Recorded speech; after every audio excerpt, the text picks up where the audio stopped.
You see they're dry. You see there's no marrow in the bone. You see they're scattered all over the valley. They ain't even full skeletons. I mean, the bones are scattered all over the valley. They're just bones. But answer me a question, Ezekiel. Can these bones live? Ezekiel answers the only way he knows how to answer. Lord, you know.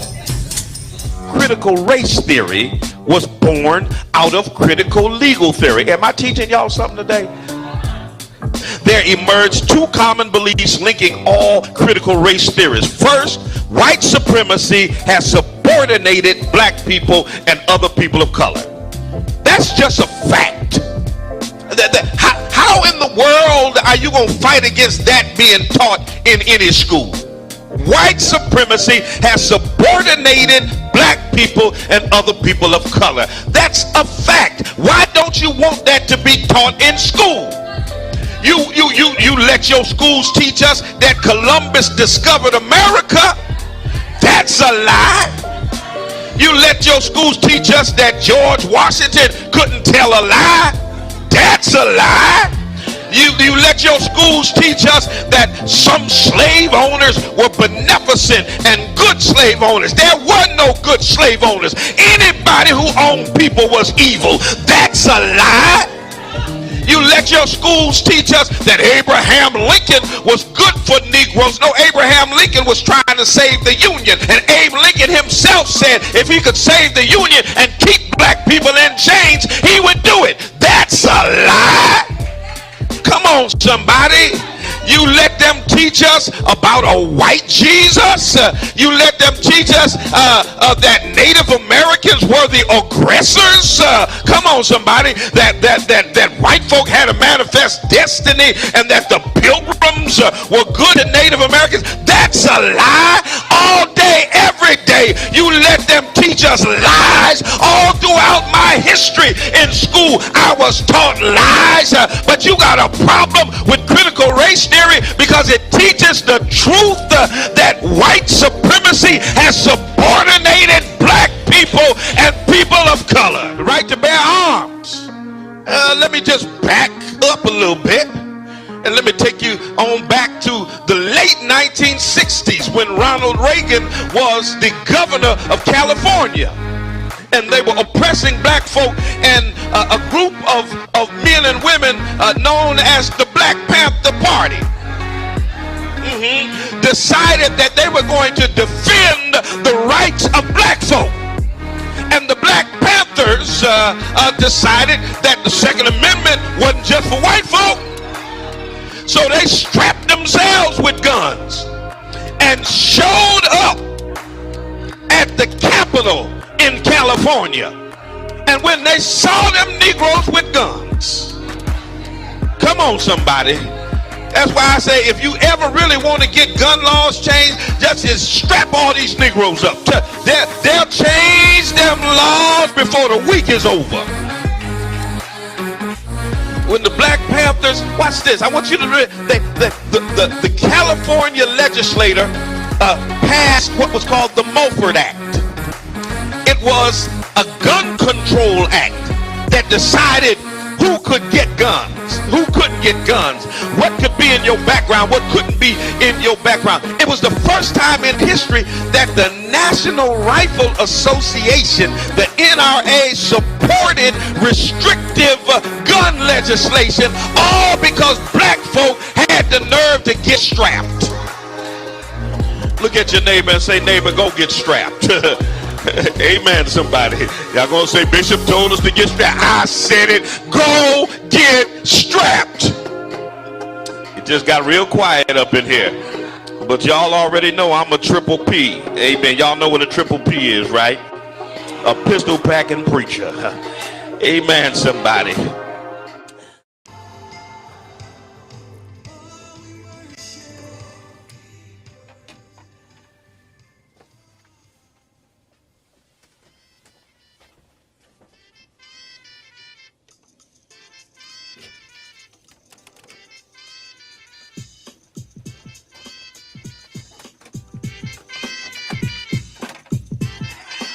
right, sir? All right.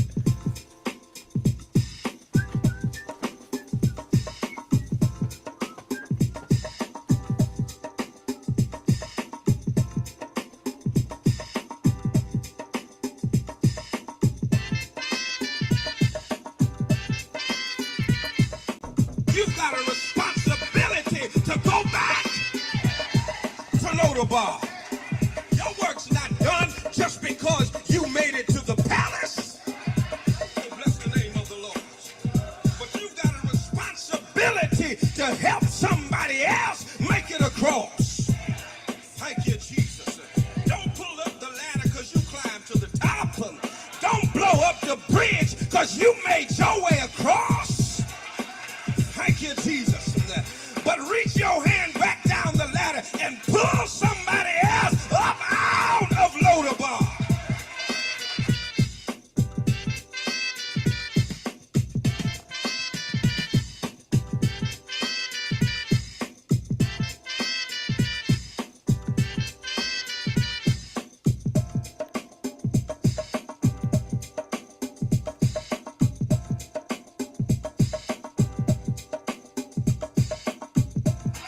Thank you, Jesus.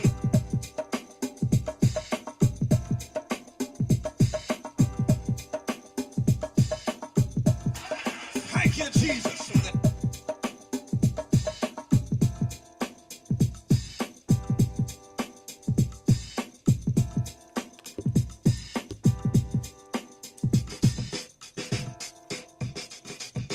That's the name of the Lord. Somebody got to tell themselves, it's all right if you got it now, just hold it for me.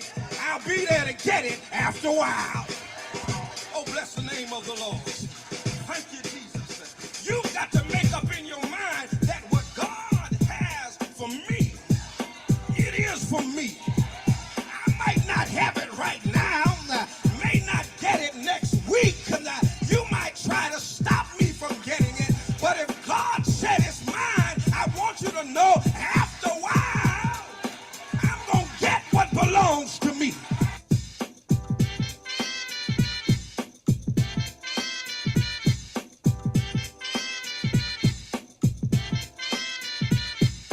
Sometimes God got to strip what you got so you don't depend on yourself. He got to take away from you so you understand how to depend on El Shaddai. Come on in here.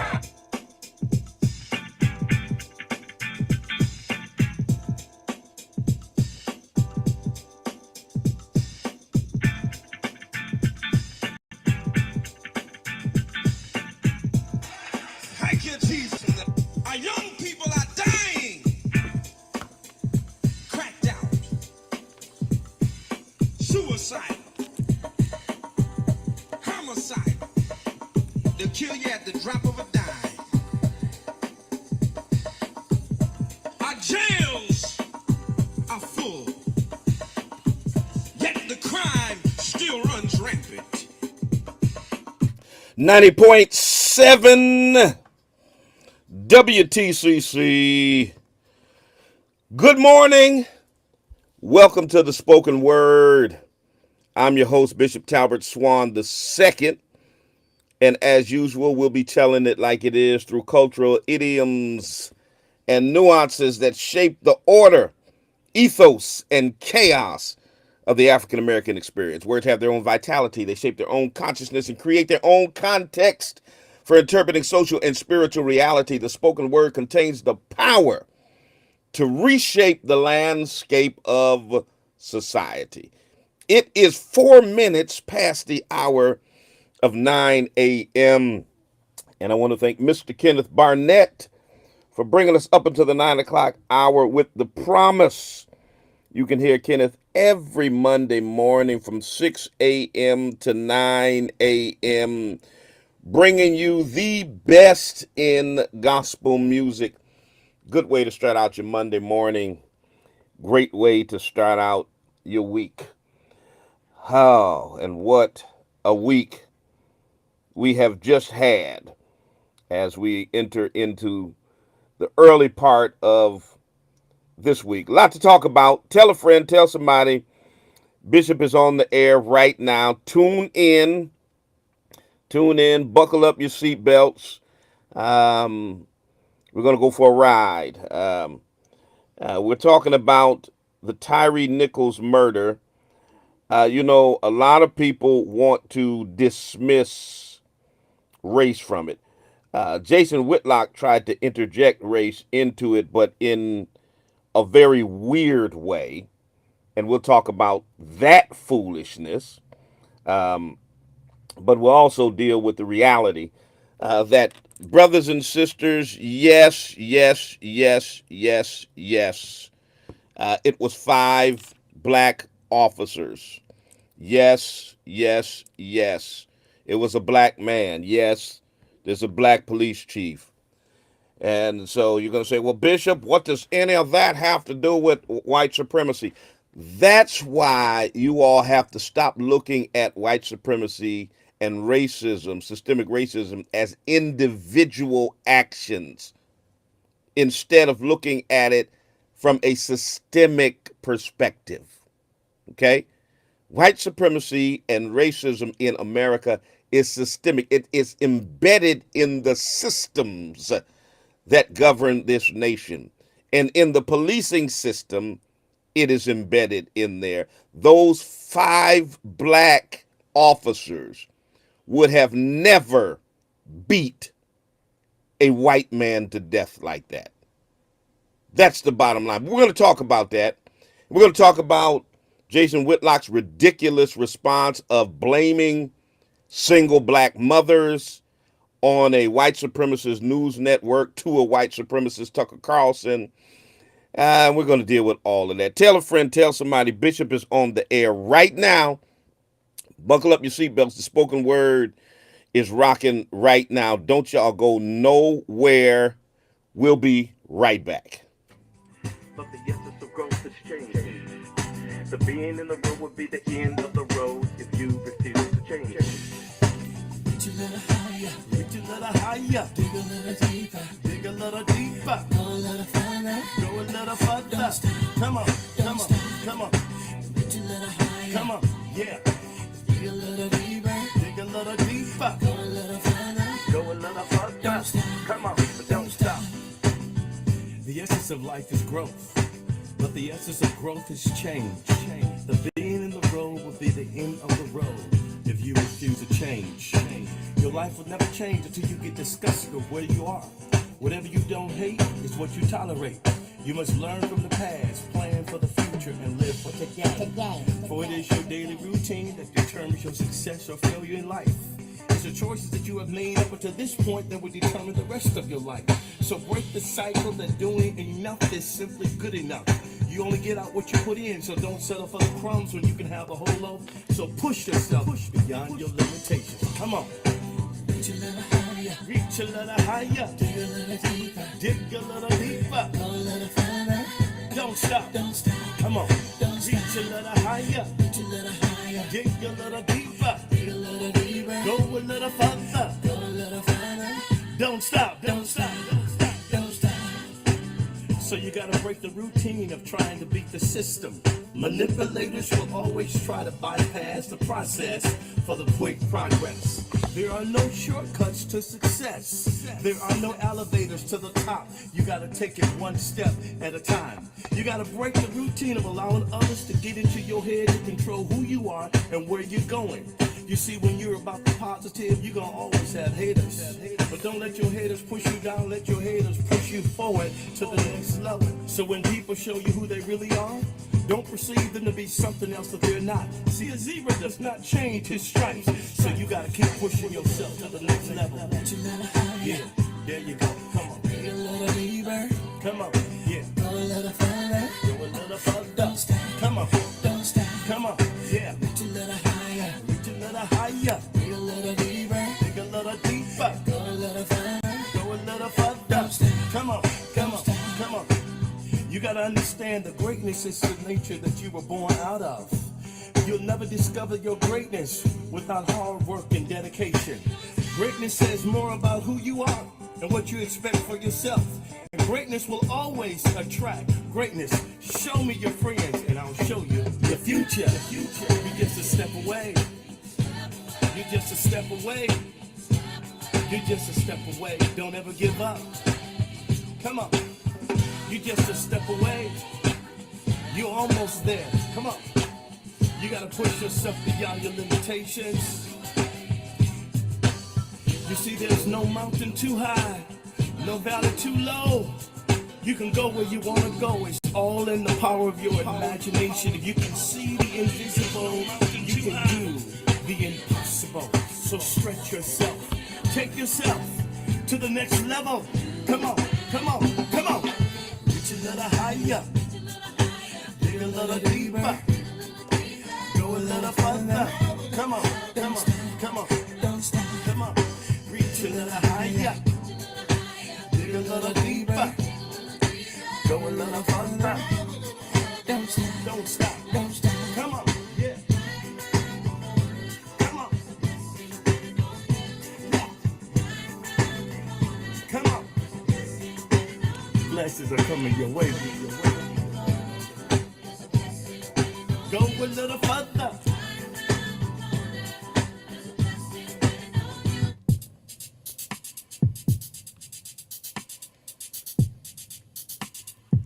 90.7. We'll be right back. I like what I see. Check this out. Coming back with our conversation. Rep your city, rep your town. Let me know where you're chiming in from. I look in the mirror and I like what I see.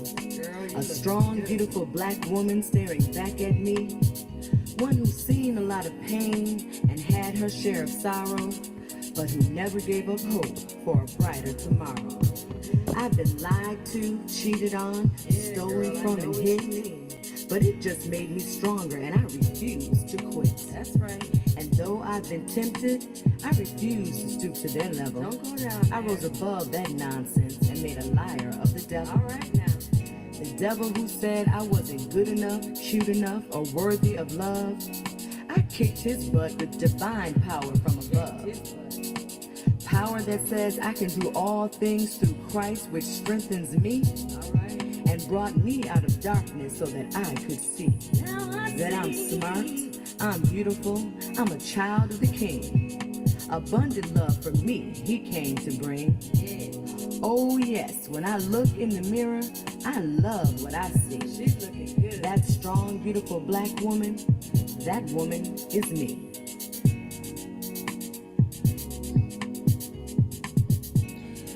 .7 WTCC. Good morning to everybody who is here in the Pioneer Valley, everybody who is here in rocking with us in Massachusetts, in Connecticut, in Vermont, or wherever you are within the PV, and for all of you all who are rolling with us throughout the internet, throughout our social media platforms. Good morning to each and every one of you.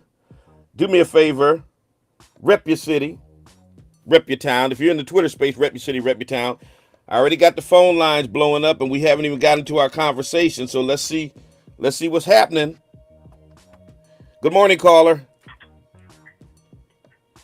Good morning. How are you? How you doing? I'm fair to middling.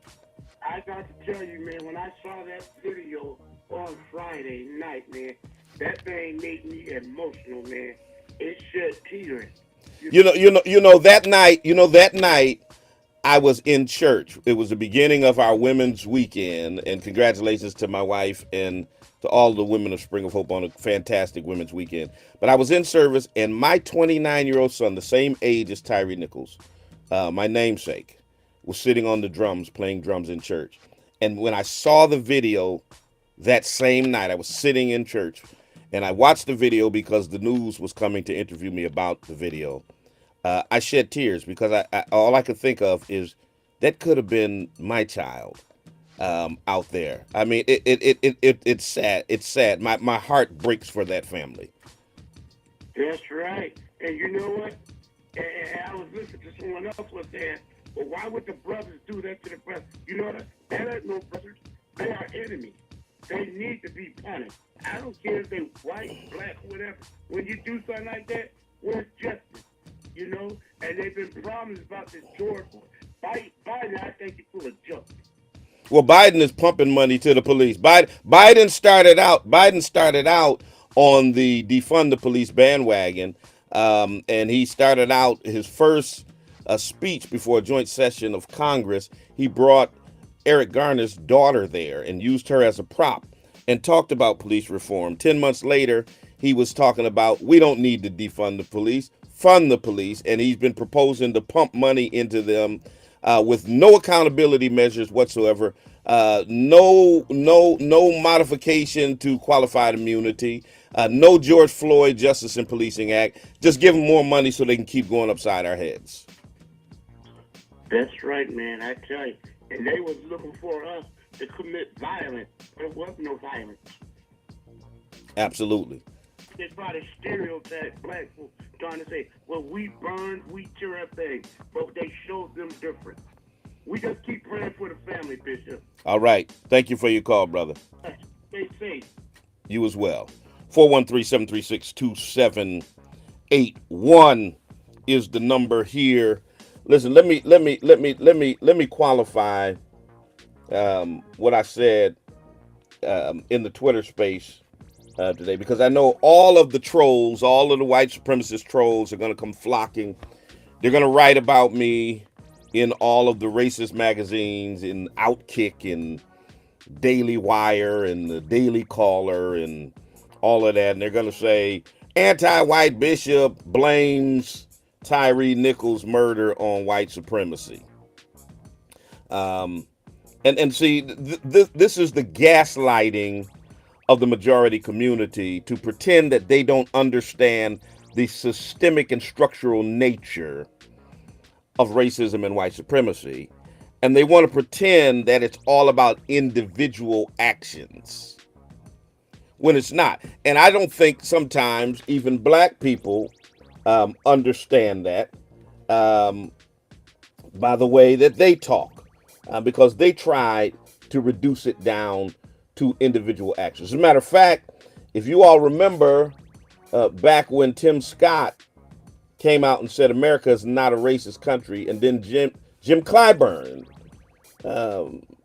the now minority whip, was the majority whip when they had the House, he came out and said America's not racist. And he said you have pockets of individual actions of people and institutions. He tried to take away the structural nature of racism to pretend that America is not a racist nation, which was highly irresponsible. And I know some of y'all love Jim Clyburn, but that was ridiculous, what he had to say. Racism is not always about conscious, explicit, readily visible actions. It is systemic and structural. This is how 5 black men beating a black man to death can still be a product of structural racism. Systemic and structural racism are forms of racism that are perversively and deeply embedded in systems, in laws, written or unwritten policies, entrenched practices and beliefs that produce, condone, and perpetuate widespread unfair treatment of oppressed people. Okay? And it has adverse health consequences and other consequences as well. And this happens with residential segregation, unfair lending practices, barriers to home ownership, barriers to accumulating wealth, the dependence of schools on property taxes, environmental injustice, bias policing, bias sentencing, voter suppression. All of that is a result of systemic and structural racism. Structural racism within police departments across America have unwritten policies that condone the profiling, abuse, brutalization, and even murder of black people, because the systems are designed to protect those who violate the constitutional rights of people who look like me. Okay? And the reason why so many are willing to take the chance to continue to do it is because more likely than not, they get away with it. Yes, you have your Derek Chauvins, and yes, you have your Amber Geigers. Yes, you have your instance here and there where a white cop is held accountable. And even when they're held accountable, it's not to the degree that a black person would be. Amber Geiger got 10 years for murder. Jason Van Dyke, the cop who killed Laquan McDonald in Chicago, pumped him with 16 bullets in his back, got 6 lousy years. He did 3 years in jail. He's out. 3 years. He did about as much time as Mike Vick did for dogfighting. And he murdered a black teenager. So even when they are held accountable, their penalties are far less stringent. And once again, it's rare they are even held accountable. So the system is designed for white cops to be able to get away with murdering black people. And because of that system, you have black police officers like the 5 police officers in Memphis who thought that they could get away with brutalizing Tyree Nichols. And I submit to you that had he been a 29-year-old white young man, they never would have beat him like they did. They never would have done that. And that is a result of systemic white supremacy. Good morning, caller. You're on the air. Good morning, Bishop. How you doing? I'm good. Yeah, I was appalled what I saw Friday night. It was barbaric. What got me was their approach, because I feel as though that's when the training come into play, right? And he would say, "What did I do?" And they just like they was emotionally hijacked. And I just couldn't believe my eyes of what I was seeing. And furthermore, that Scorpion unit, it's a special unit. I think it's a 15-member. Yeah, they just disbanded it. It was just announced that they disbanded the Scorpion unit. Yeah, and I know it's a street crime operation to restore peace in the neighborhood, something like that. That's what it stands for. That's what it stands for. But yet it was subject to profiling black men. Right, absolutely. But what got me was it was 5 guys. You can't subdue one person. One person who weighs 140 pounds wet. I mean, one of those officers was double the weight of this man, and they, as it was described, they beat him like he was a human pinata. I was like thinking, this is what they see of themselves. Maybe they've been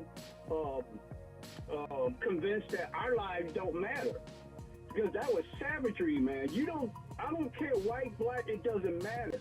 You do not. This man was murdered on TV, and they on camera. That's the audacity. That's the audacity of policing, is to know that you're on camera, to be wearing the camera and still be willing to do what you did, thinking that you can get away with it. Exactly. Exactly. I like to see them evaluated psychologically. Are they on drugs? Were they high? Because look like they was on something. Because to me, I said, this is not professionalism. What happened to de-escalation? Approaching an individual. And furthermore, what did they stop him for? And that they can't find that. The reason they claim that they stopped him, they have found no proof that that actually occurred. Appreciate your call, caller. Let me go. Let me jump into the Twitter space. Let me get my man from Connecticut, Untouchable J, up in here. Jay, what's happening with you, brother? How you doing on this morning? Oh, listen, a lot going on, Bishop. Yeah. Another routine. Hailing from the great state of Connecticut. This has double fold because, I'm a Q, so we've been getting hit on both ends. Yeah. One was a chapter president, wasn't he? No. So there's been a lot of misinformation about it because Okay. I've seen stuff where because the bald-headed brother is actually he didn't cross in Connecticut. He crossed in West Virginia, but he's from Connecticut. Okay. So some of the bros know him, and I've seen misnomers and misinformation because they put my chapter next to his name, Gotcha. which kills me and angers me about black folks doing things in this, and I'll get to that just in my point. Thank you again. This is totally about white supremacy. White supremacy over the last 10 years has tried to put specific people, we call them coons, in power so that they can say it's not about white supremacy. Mm-hmm. Here's why. So I'll give points to the listeners and everybody who wants to know. You put a black chief in power who has no power. Because the first thing she should have done is, if we have a specialized unit, I retired from corrections, I've been involved and know about a lot of this stuff, is here's our target goal, what we're trying to correct. Here's what we're not going to do.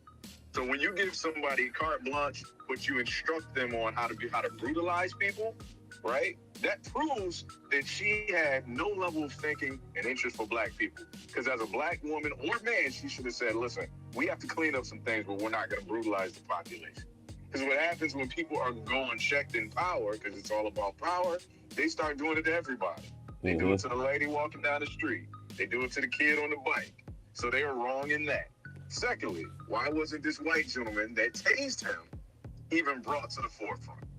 That didn't even come up in conversation. Mm-hmm. So white supremacy. And then you had the sheriff's deputies that they're now investigating that were there. Right. All this stuff magically left out, right? So it could just become about 5 black men. So they're feeding the propaganda.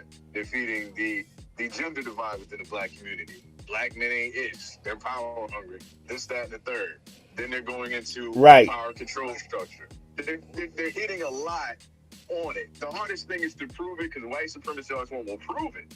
Here it is. We know what it is. Mm-hmm. It's just nonsensical. And I'm just alarmed at some of our community and how they're approaching, especially the black Greek community. It's just like, it being in an island. Mm-hmm. The actions of a small minority have nothing to do with the representation and the historic value of the organization. Right. I was appalled at the whole media coverage. The first headline I saw was that one of the officers was a member of Omega Psi Phi who has a history of hazing, yada yada yada. And I'm sitting up here saying, as many white fraternities that have resulted, whose hazing policies have resulted in killing white pledges and stuff, y'all got the nerve to make this an expose on black Greek letter organizations? Absolutely. They're searching for anything. I've seen brothers expelled for far less. It's already a done deal. But they're looking for anything. And that's why it comes down to why it's really still about race. Yeah. And it has to stop. We have to level our thinking the right way. We have to know what to say in response to some of these things that go on. And it was a travesty. I'll land my plane there, Bishop. Thank you again. God bless. All right. Appreciate you. 413-736-2781 is the number here. Let me get Morty in. Morty, you got the microphone in the space. Holla at your boy. 413-736-2781. All right, looking for you, Morty. Come through. All right, I think Morty's having a tough time getting in here. Going once, going twice. Hello, Bishop. Is it my turn? There you go. Yes, sir. Go ahead, Morty. Okay, I thought I had him. Yes, sir. Okay, I think I'm being allowed to speak, although I heard you say 413. Go ahead. What I wanted to talk about was the fact that white supremacy, yes, sir, white supremacy has always used members of the group that they are subjugating against their own vote. I would like to start with Germany. Let's talk about the Kappos, who were responsible for beating other Jews if they weren't working hard enough or bridging whatever rule, who were escorting other Jews into the gas chambers and then processing their bodies when they were done with them. Let's move on to Britain. They had people, obviously, in India and Africa, soldiers that were working for Britain, subjugating their own people. Idi Amin was one of the Queen's British rifles, and that's why he went to her when things were going south for him. Let's move on to Belgium. Belgium used the Tutsis against the Hutus, which is part of what resulted in the massacres in the 90s. So you got another case there because they favored the one group over the other. They used one group against the other, and that backlash occurred. So this is a common procedure. White supremacy doesn't come up with any new ideas. It always goes back to what it's always done. So for them to have these black men up there, that means absolutely nothing. It's something white supremacy has always done. It frees them up, basically, so that they can subjugate other people. So I just wanted to put that in there for you and let you guys know that, yeah, nothing's changed. This is not different from any other case of white supremacist violence. All right. And that's all. Great point. It's an honor to speak to you, and I see Marcel's in the audience. Great that he's here too. Thank you, sir. Appreciate you, Morty. 413-736-2781. Yeah, I'm going to the phone lines, and I'll get back to the Twitter space. But Morty is absolutely right. On the plantation, they had black overseers that they armed with whips and gave them the authority to beat and abuse their fellow enslaved black people. All right? They've always used us to oppress us. They just changed the name from overseer to officer. It's the same thing. Good morning, caller. You're on the air. Good morning, Bishop. Yes. People responsible for that man's death are those black officers. You can't pin this on. Wait. We never said they weren't responsible. Did we? Well, you're trying to blame it on this white supremacy, and that's a far reach here. No. It's not a far reach. Two things can be true at the same time.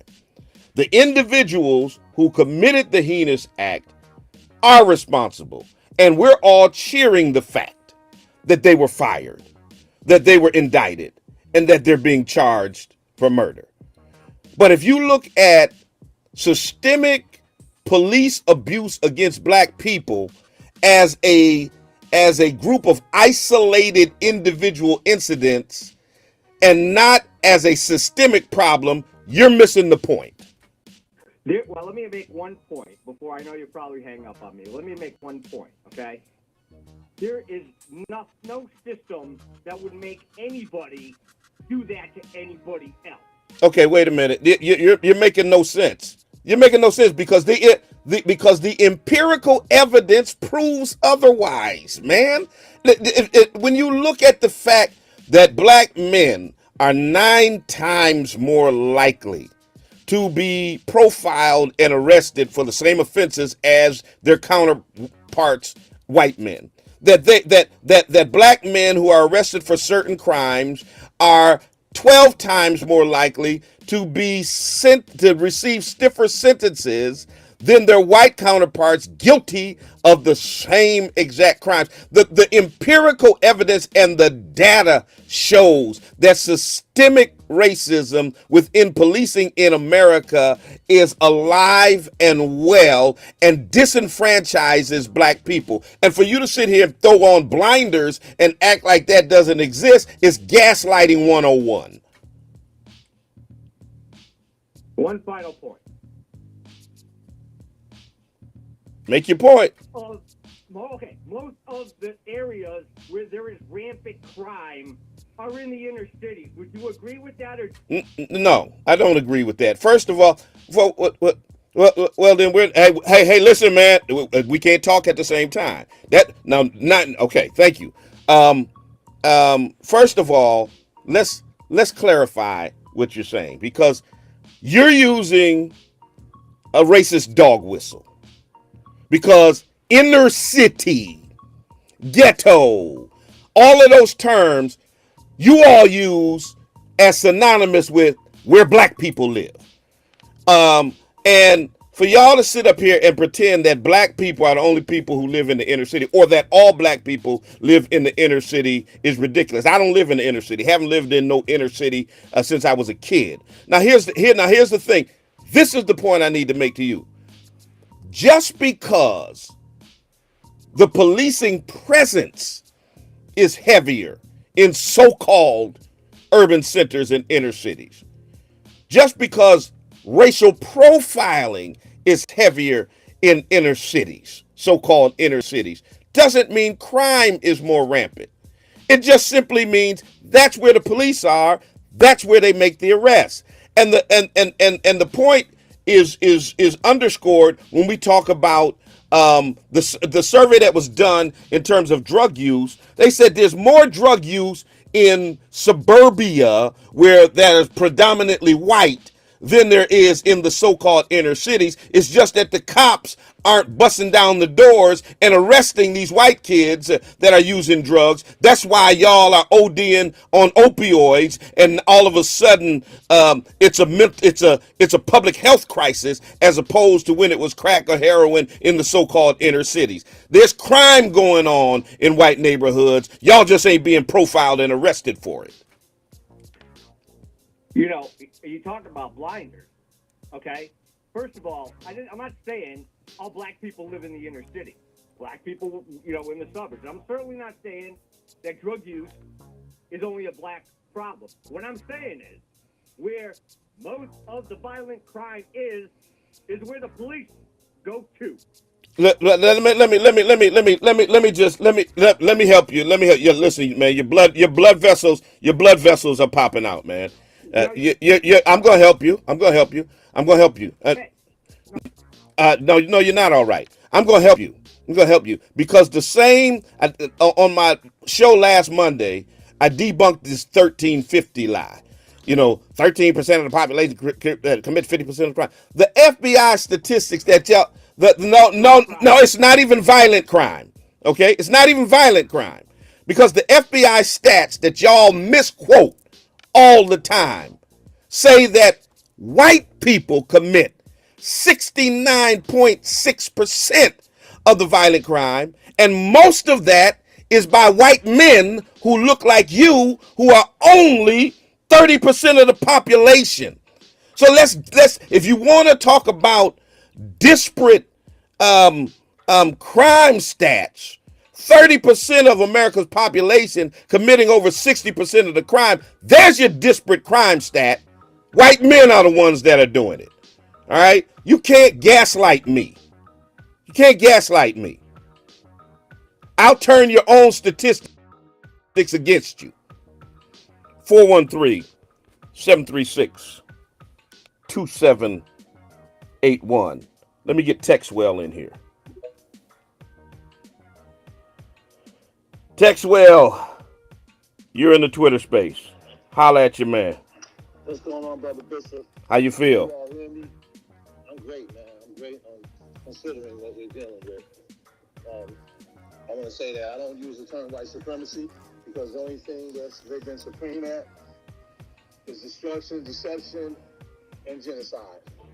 So I'm going to say, hold on. I'm sorry. I apologize for my office intercom. No problem. Okay. And so I just want to say that we keep doing this, man, and I'm tired. I know y'all are tired. I know y'all are tired. And white people are not supreme at anything but negative, but they're dominant in all areas of activity, including politics and economics.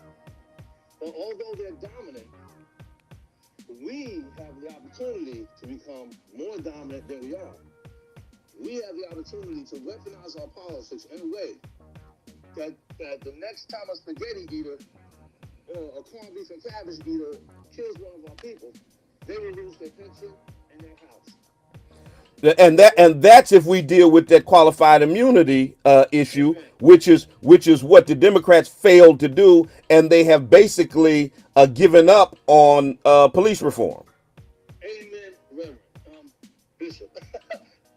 And so, what's stopping President Biden from doing an XO on this, an executive order on qualified immunity? I mean, I don't know all of the details, but like, I know that the Black Lives Matter movement was such a hijacked movement, missed a golden opportunity. They had millions of people donating money and marching in the street. A lot of white people too, a lot of white liberals, and they had the opportunity to say, okay, when you leave the march or when you complete your donation, I want you to contact your elected officials and demand that qualified immunity be abolished in your localities. But they did something stupid and goofy and wacky. They said, abolish the police. They said, dismantle capitalism. Even black people ain't down with that type of life. So they squandered political capital that they had, but we know they weren't really about that life anyway. They're trying to push this socialist agenda. Well, here's the reality. Here's the reality.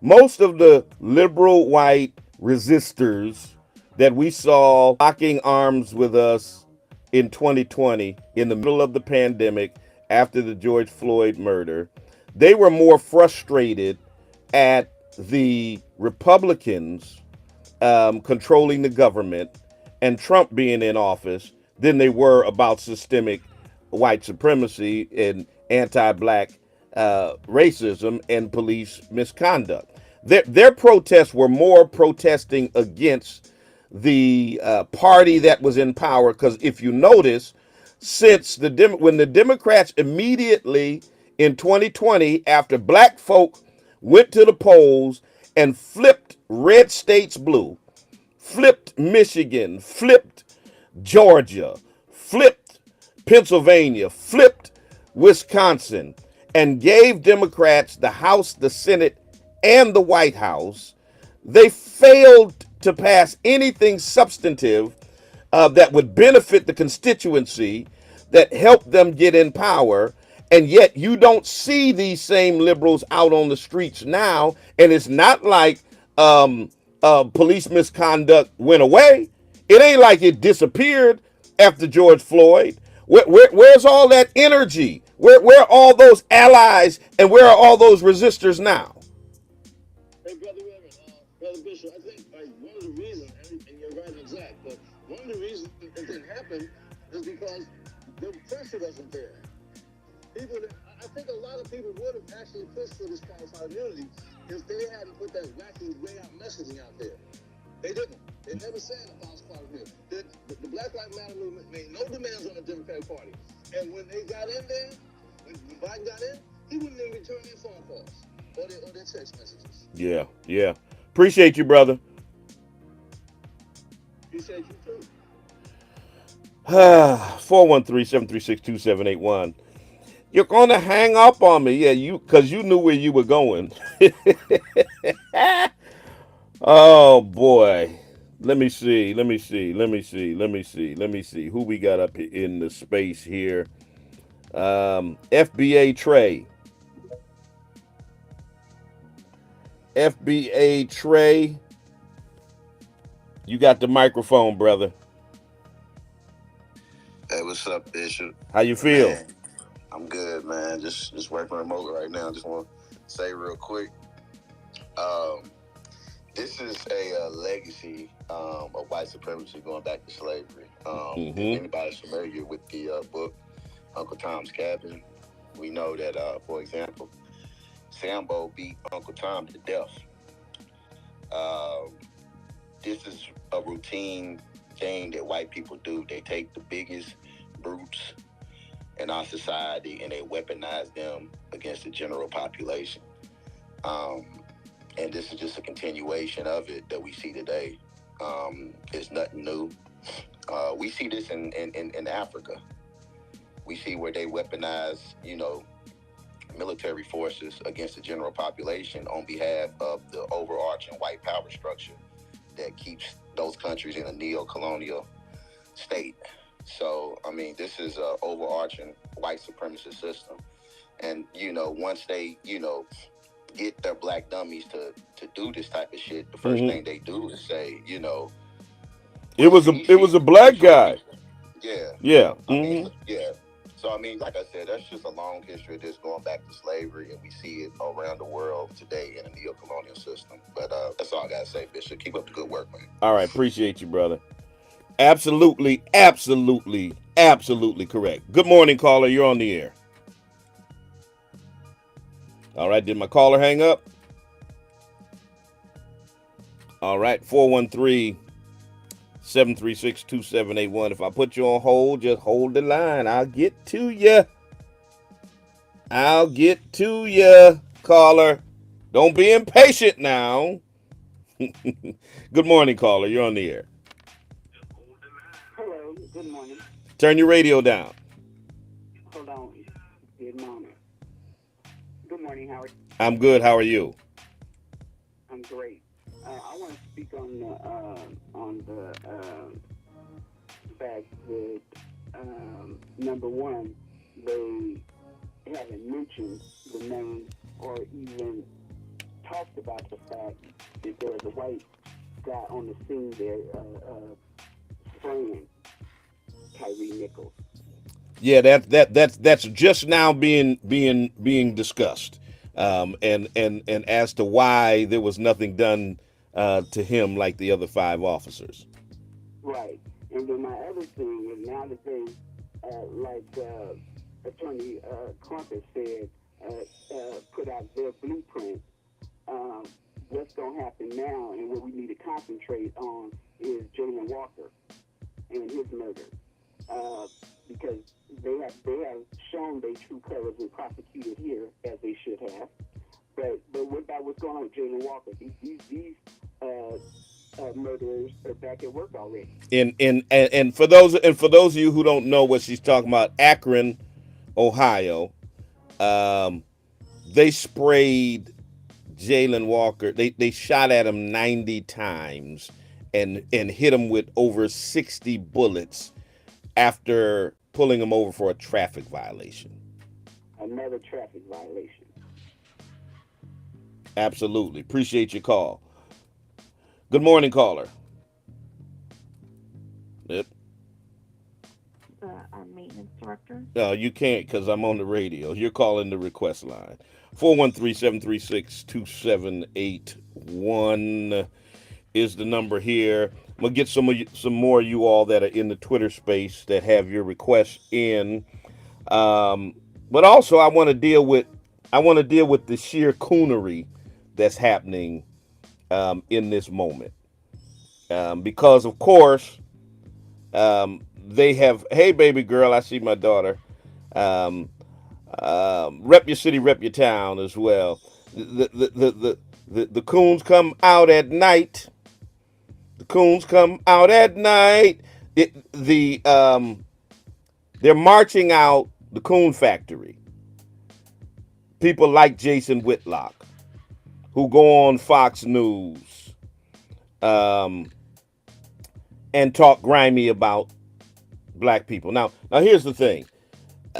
Jason went on Fox News to a notorious bigot, Tucker Carlson, and blamed this on single black women. First of all, the clown is wrong. All right, because Sherilyn Davis, first of all, she only took over the Memphis Police Department in 2021. Secondly, she ain't a single black woman. She's married with a daughter. But this clown goes on and says that these men act like this because they were supervised by a single black woman. And I'm sure that the white folks, like the one who called here earlier, who says this isn't about systemic racism, he probably agreed with what Jason Whitlock said. He probably was willing to blame it on a black woman, but not on white supremacy. And let's use that logic just for a moment. If black cops who aren't even directly supervised, this is how dumb Jason Whitlock is. First of all, officers out on the street are not directly supervised by the chief, you idiot. Okay, there's 2 or 3 other lines of supervision in between dudes out on the streets and the head of the department.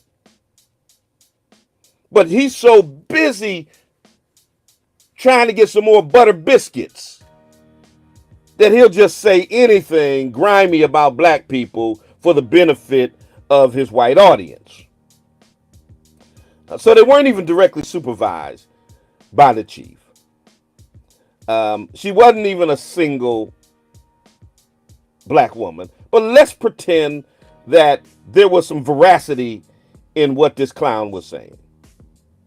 Because if that's the case, then why aren't you blaming white men for the rampant police misconduct that happens in police departments all over America that are headed by white men, which the majority of the police departments are? You're not blaming police corruption that happens on a daily basis on white male police chiefs.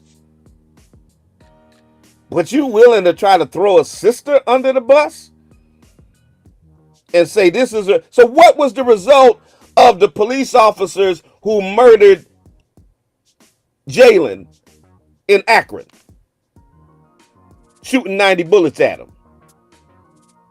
Whose fault was that? Let's unpack his logic again. So let's talk about these white supremacist mass murderers who go into supermarkets and schools and malls and restaurants and post offices and other public spaces and mass murder innocent people. Since the majority of those mass shooters are white males, I didn't see Jason Whitlock blaming white women. Huh, Jason? Is that the fault of white women? When a white mass shooter goes into when Dylan Roof walked into a black church in South Carolina and executed 9 parishioners that were in Bible study, is that the fault of a white woman who raised him? And Sherilyn Davis didn't raise any of these cops. But you're not even willing to blame the white women that raised these mass murderers for their actions. When the white supremacists walked into Top Supermarket in Buffalo and murdered 10 innocent black people, did you blame white women for that, Jason? Of course not. But here you are, Uncle Ruckusing and buck dancing on Tucker Carlson's show, blaming black women for the murder of Tyree Nichols. This is why I said at the beginning of the year that one of the most important things for us to do is to expose the coons in our society. Call out the coons. Somebody going, I'm going to keep saying this and keep saying this. Put the hashtag in the comments. Hashtag call out the coons. Do that right now. Those of you in the Twitter space, those of you that are on Facebook, those of you that are on YouTube, put the comment section, hashtag call out the coons. and tag Jason Whitlock.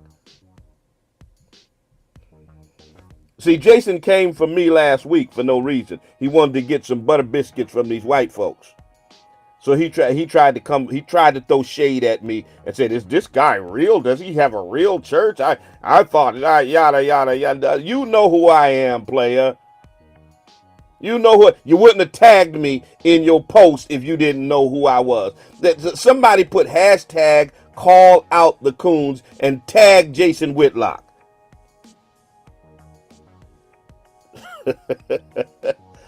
I got y'all popping in Twitter space. See how many I can get to. Let me get Debbie Morgan in here. Debbie, you got the mic. I give you the microphone first so you can bust like a bubble. Compton and Long Beach together. Now you know. Okay, she jumped off. She jumped off. Let me get Tiffany. Tiffany, you got the microphone. I got about 4 minutes left. I'm gonna try to get as many of y'all in here as I can. Tiffany, you got the mic. Good morning. Good morning. I mean, there's so much to unpack about the situation, but a lot of people, I feel like I'm seeing, just reading on social media, all the comments, don't understand that being a black officer and being an employee of a system that was set up to oppress black people makes you an agent of that system. And there are a lot of people who were shocked to see that it was 5 black officers that beat that black man. But in my opinion, and I got a lot of pushback on this on other platforms, when you are a black person and you decide, as a black person, and you decide to be a police officer, you no longer are black. You decide to be the race of blue. Because you agree to no longer focus on the oppression of your people, the betterment of your people, and you agree to be an agent of white supremacy, and that's what law enforcement is. So wow. I was not shocked to see that it was 5 black officers beating another black man. They signed up for this. You cannot be, and also, real quick, I usually don't publicly go against black women because, you know, we got it hard out here. But that chief, she got to go. She was leading the same unit, similar to the Scorpion unit that was created in 1987 in Atlanta, the Red Dog unit. They had problems there, and they did the same thing when they didn't know how to handle the crack epidemic, so they came with the Red Dog unit. Wow. And she covered up a fellow sergeant's. She stopped the investigation of a fellow sergeant's husband who was into child pornography. They fired her for it when they found out. She appealed to arbitration. She got her job back, but then she later resigned. And then the husband of that sergeant, her friend, the husband, he was later he pled guilty to 1 count of child pornography. She's corrupt. She got to go. But I just don't want people to feel like, just to get out of this belief that I can't believe it's black people. Like, when you become a cop, you decide to be a police officer as a black person, you are no longer black in my eyes. But I appreciate you allowing me to speak. All right. Thank you much, Tiff. Let me see here. Let me get Brother Marcel up in here. Brother Marcel, you got the mic, my man. Hey, good morning, Mr. Swan. How are you? I'm good. You? I'm doing well, and I'm going to be very brief. I just want to say that Tyree Nichols' murder is not just about race. It's also about the state of our race. I'm referring to black Americans, politically speaking. When have you ever seen 5 black officers beat a white person to death? You won't see it. You're not going to see it.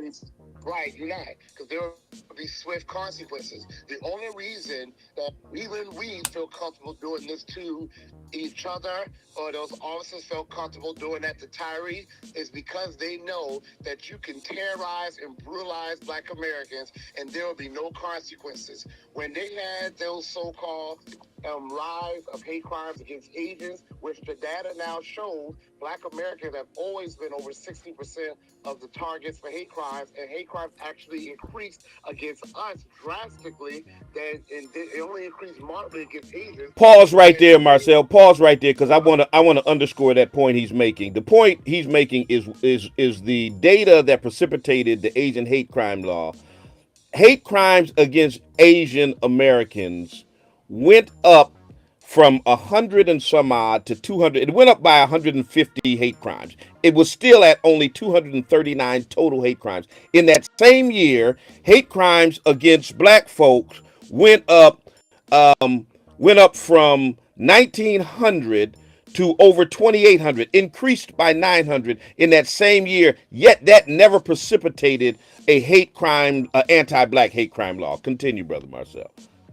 And that's exactly what I was going to say. Right away, Senator Tammy Duckworth and Senator Helene Hirono, two Asian senators, they stood their ground and they said to Biden, they said, we will shut this government down until you do something to protect our people. Now, there are way more black faces up there in Congress. Mm-hmm. Not one of them have come up with an anti-black hate crime bill, in spite of the fact that we are the majority of hate crimes, majority of the homeless, in spite of the fact that that Buffalo massacre happened. They haven't lifted a finger to do something specifically. If they can't do it by race, they can do it by lineage. They can say descendants of American slaves. They have not, and they still will not. So before Tyree Nichols was murdered on the streets, these so-called failures we have for so-called leaders have been failing us in Congress. And I land there. All right. Look, y'all, I wish I could go on, but I can't because James Lewis just stepped into the studio. He's coming up next with Mid Morning Jazz. I'm going to fit one more of y'all in here from the Twitter space.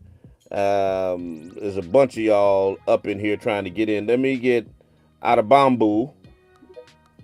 Out of Bamboo, you got the last word. Unmute your mic and holler at your boy.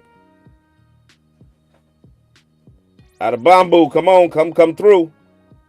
Yes, sorry about that. Thank you. Yes, what I want to say is definitely is history that we saw first from the slave trade, but at the same time is the same racism that you see all over the planet about black people. Mm-hmm. And I want to talk about a story in Fresno and Modesto here in California. I'm in Los Angeles, where everything is done for example, seller and people are selling their house, and people in real estate are saying we don't sell to black people specifically, not sell to minorities, and just the racism will go on and on and on, and nobody's doing anything, especially in Los Angeles.